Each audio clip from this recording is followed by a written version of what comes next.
Welcome guys, welcome to another video. I know I've been waiting over a week to drop a video, but you know the thing, work settings and all. How are y'all Sunday being? How are your Sunday? Hope you done cooking and ice cream time. No. Well, me not gonna make no wait too long. We're here to talk about the COVID vaccine. Yes, the COVID vaccine. We are trying to find out if a hit kill Michael Sharp or if a natural causes. Because then I know the vaccine kill him. The head of the medical staff come out and say it's not the vaccine kill him. But, you know, me not too sure. Me don't know if I say. Me don't know if I have vaccine and me don't know if I have vaccine. As to what me here, me feel like I have vaccine. But without further ado, let's go into evidence we want to think. Comment in the comment section. Let us interact. Tell us what you think. What you think kill him if I have vaccine or not. Alright? Straight into the video. Was he presenting any symptoms?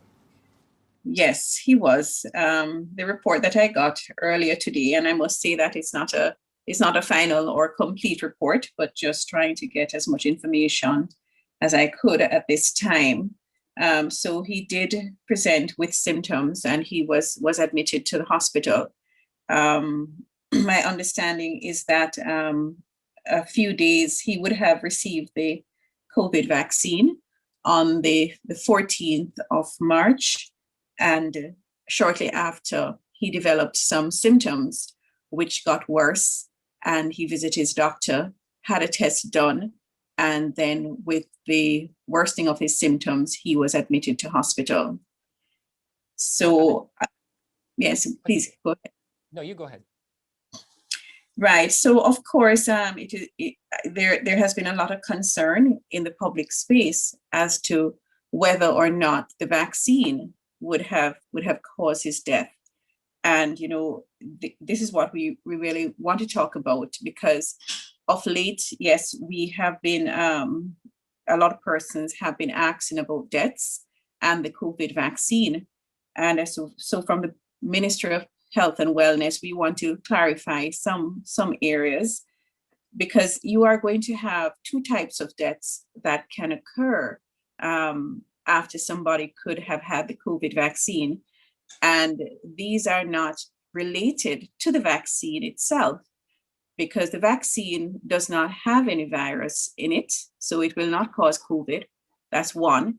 And the likelihood of any kind of severe reactions to the virus, to the vaccine, is very small. It's really a very low risk of getting any kind of severe complications. As a matter of fact, when the studies were completed for AstraZeneca, you know, it was considered to be one of the safer vaccines, because there was very few reports of really just mild reactions and no severe outcomes. We know that since that we would have seen the reports of the very rare occurrence of blood clots that have been reported both in the UK and in the US. So we know that is being investigated, and there is a plausible cause that is associated between the vaccine, but that is just extremely rare incidents, you know, that this would have happened. But in particular for the exposure to COVID, I mean, many persons, we're in community transmission right now. And so there are a lot of persons around us who are COVID positive.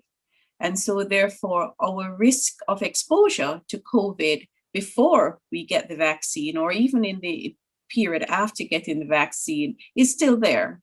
It's still there. And remember that we do not achieve that robust, long-lasting immunity until we have received 2 doses of the AstraZeneca vaccine and about 2 weeks have passed. So that's when we get that robust immunity. However, even after the first vaccine, there is some immunity, but that also takes time to develop. And so in that immediate period after the first vaccine, persons are vulnerable and they are at risk for severe illness if their comorbid conditions their age and the presence of, the diabetes, hypertension, heart disease, all of those that we would have mentioned before. If they have those, then they are still at risk for severe illness. Well, I So was just coming to persons that have point to because recognize that. I was just coming to that point because Michael Sharp on March 14, when he had received his vaccine, had declared on tape that he was indeed a heart patient. So would that, or maybe I should ask, how much would that have made him vulnerable to severe reactions from COVID itself? Well, we know that in terms of persons who are COVID positive, that the incidence of poor outcomes are more, one, associated with age, and secondly, with comorbidities. And we know that cardiovascular disease and diabetes put you at high risk for severe disease. So, and this is why it is important for persons, who have these illnesses to become vaccinated, because when they are exposed and become infected, they are at risk for severe disease. Has there been at this point a cause of death? Well, as I said, it is new, and I would not have seen the death certificate. And I know that there would have to be the examination of the medical records. And so we would await that to give a final cause of death. An important point to reiterate in respect of the history and the timeline, though, has to do with the fact that his vaccination would have been on March 14, and his admission, I beg your pardon, would have been on the 24th. So can you say what was his condition at the point at which he was being vaccinated? Well, at the point of being vaccinated, he would not have expressed that he had any symptoms, because that's one of the questions that we ask. Are you having any symptoms? I want to hasten, though, Damian, to say that there has been no association really found with persons who, even if they are positive at the time of getting the vaccine, that there is no increased poor outcomes associated with them getting the vaccine. And that is why there is not a requirement for pre-testing before you get the vaccine. However, we do not give the vaccine to persons who are having symptoms or persons who would know that they are COVID positive. We would ask them to wait 14 days to allow for their isolation period, for their symptoms to be all clear before we give them the vaccine. But at the same time, just to say that there has been no increased severity that is associated with somebody who has been found to be positive, as a result of getting the vaccine. And from here on in, what happens in the process? Well, in terms of the process for this case, certainly we would wait for the information, and the death would be classified.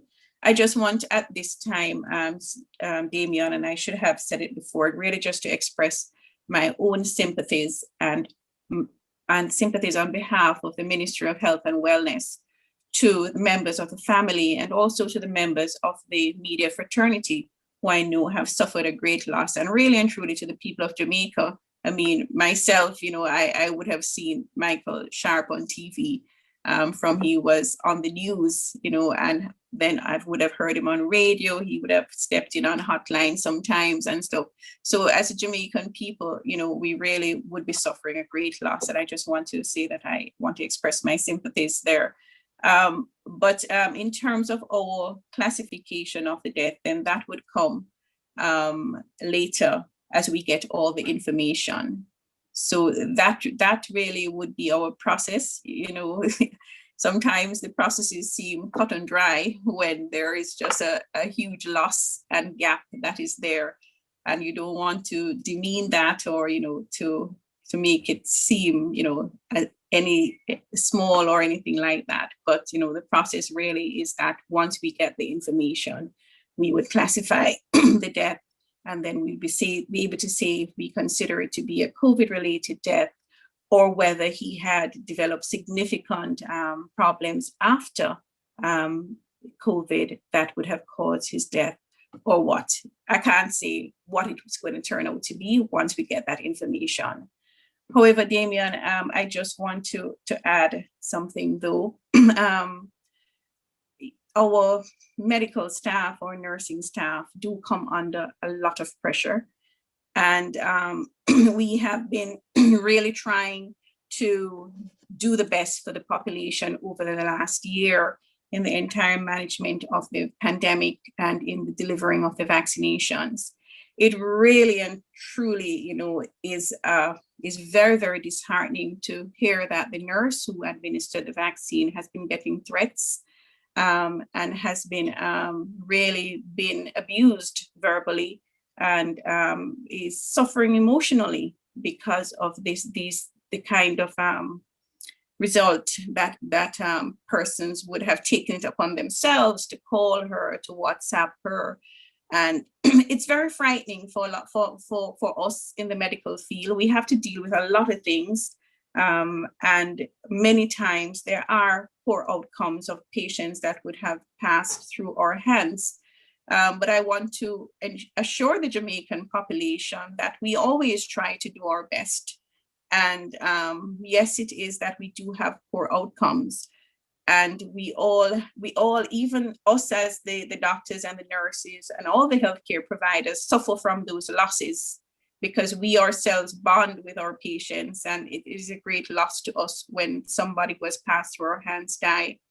And to see this kind of attack on the fraternity, it really affect our nurses in particular, especially our public health nurses who have been really out there at the forefront of this immunization campaign.